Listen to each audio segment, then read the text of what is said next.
ॐ नमो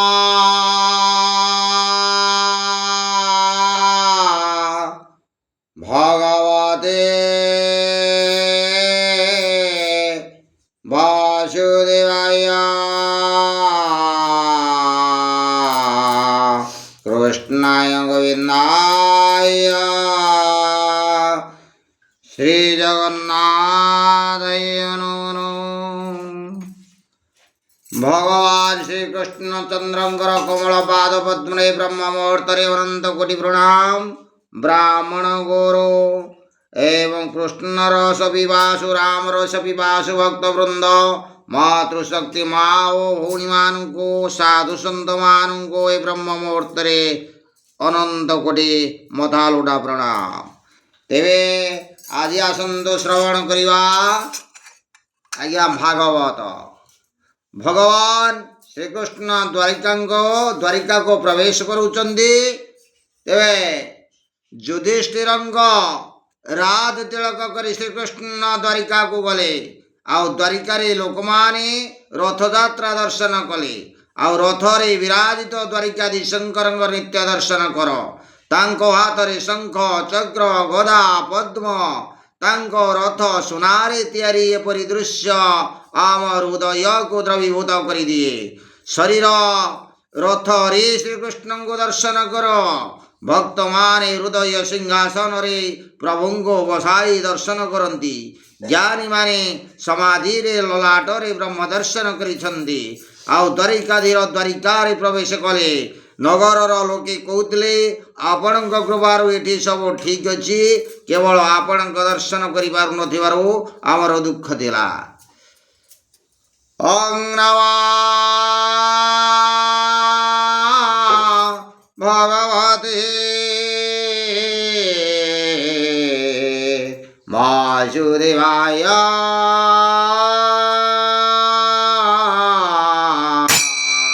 श्रीकृष्णाय गोविन्दाय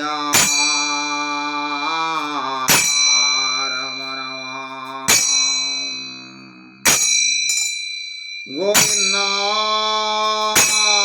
गोविंद गोविंद पदुवा मकरंद जीवेशु देखिवारे करुणा घर मधुपुरे इच्छारे करुतु गमना तोते न देखी आंब मान कणक कोटि जुगामणे रजनी दिवस न जाने कोटि नयन प्राणी वही करी रवि जेबे नाही घोर प्रसन्न वादन अखिल ताप विमोचन चिर प्रवासी स्थान देखी आम जीवन बड़ा दुखी। चिर प्रवासी स्थान देखी आम जीवन बड़ा दुखी। श्री श्री भगवान श्री कृष्ण चंद्र पाद तले भक्तर अनंत कोटि प्रणाम। जय श्री कृष्ण गोविंद हरे मुरारी नाथ नारायण वासुदेव। समस्तंकर कृष्ण दर्शन रे आतुरता देखी भगवान अनेक रूप धारण कले ओ 16 सहस्र गोपनारी सहित राजप्रासाद रे प्रवेश कले। आउ भगवान वाणी अति मधुर ओ से सबु राणी को कहते मु प्रथमे तुम घर को आसी तापरे पुणी कौन कहते आउ मातृगण का संगु हरि निज भुवने विजे करी आयार बड़े बनवाड़ी पत्नी भुवने विजे मिली भुवने देखी निज पति संभ्रमे सकाल राजुवाती गुरु गोविंद मुख देखी उठिले आसन बेगी अंतरे स्वामी रूप धरी निविड़े आलिंगन करी गोविंद गोविंद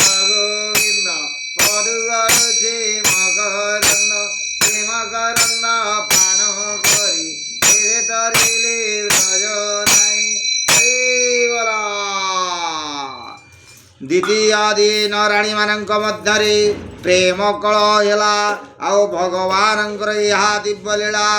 ଏ ସମୟରେ ଭଗବାନଙ୍କ ସହିତ କାମଦେବ କଳହ କରିବାକୁ ଆସିଥିଲେ ଆଉ ରାସଲୀଳାରେ କାମଦେବ ପରାସ୍ତ ହୋଇଥିଲେ, କିନ୍ତୁ ତାଙ୍କ ମନରେ ଅସନ୍ତୋଷ ରହିଥିଲା। କାମଦେବ ଶ୍ରୀକୃଷ୍ଣଙ୍କୁ କହିଲେ, ସେତେବେଳେ ଆପଣ ବାଳକ ଥିଲେ, ସେ ସମୟରେ ମୁଁ ହାରିଗଲି, ଏଥିରେ ଆଶ୍ଚର୍ଯ୍ୟ ହେବାର କ'ଣ ଅଛି? ଏବେ ସୁନ୍ଦରୀ ଯୁବତୀମାନେ ଆପଣଙ୍କର ସେବା କରୁଛନ୍ତି, ମୁଁ ଏବେ ଆପଣଙ୍କ ସହିତ ଯୁଦ୍ଧ କରିବି ଓ ଆପଣଙ୍କୁ ପରାସ୍ତ କରିବି। ଭଗବାନ କହିଲେ, ଠିକ୍ ଅଛି, ତାହେଲେ ଆସ। ସୁନ୍ଦର ପ୍ରେମ ହାବ ଭାବରେ ରାଣୀମାନେ ଶ୍ରୀକୃଷ୍ଣଙ୍କୁ ପ୍ରସନ୍ନ କରିବାକୁ ପ୍ରଯତ୍ନ କଲେ, କିନ୍ତୁ ଶ୍ରୀକୃଷ୍ଣ ଅଜେୟ ରହିଗଲେ। ବଣରେ ବସି କାମକୁ ଦମନ କରିବା ସହଜ, କିନ୍ତୁ ଅନେକ ରାଣୀଙ୍କ ମେଳରେ ରହି କାମକୁ ଜିତିବା କଷ୍ଟ। ଶ୍ରୀକୃଷ୍ଣ ଯୋଗେଶ୍ୱର ଓ ଶଙ୍କର ମଧ୍ୟ ଯୋଗେଶ୍ୱର ପ୍ରଭୃତି ଭିତରେ ରହି ଯିଏ ଆସକ୍ତ ନ ହୁଏ, ସେ ଯୋଗେଶ୍ୱର ପରିଚିତଙ୍କ ଜନ୍ମ। ଆଉ ପୁଣି କ'ଣ କହୁଛନ୍ତି?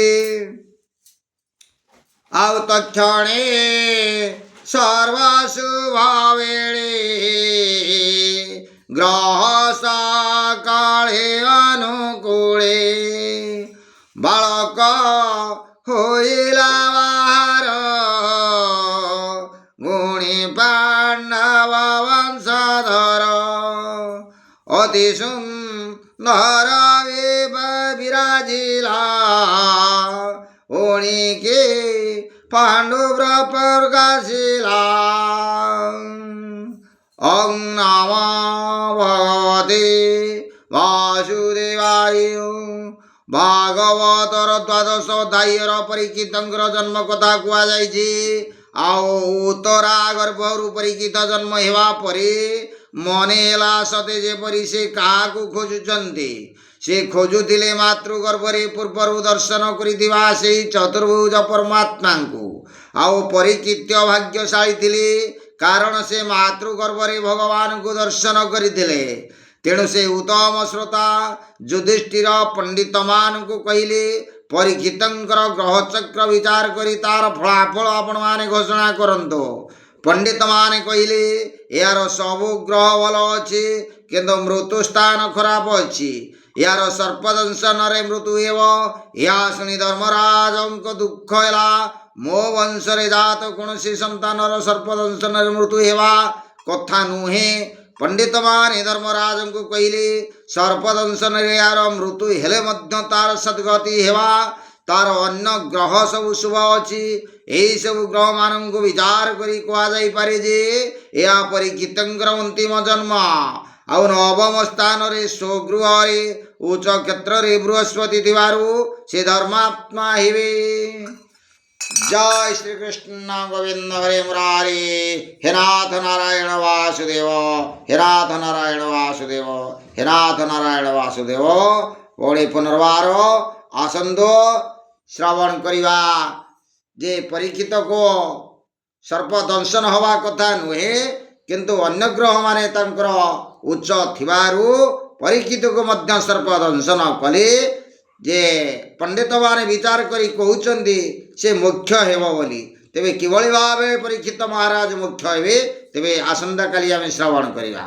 ଜୟ ଶ୍ରୀକୃଷ୍ଣ ଗୋବିନ୍ଦ ହରେ ମୁରାରୀ। ହେ ନାଥ ନାରାୟଣ ବାସୁଦେବ।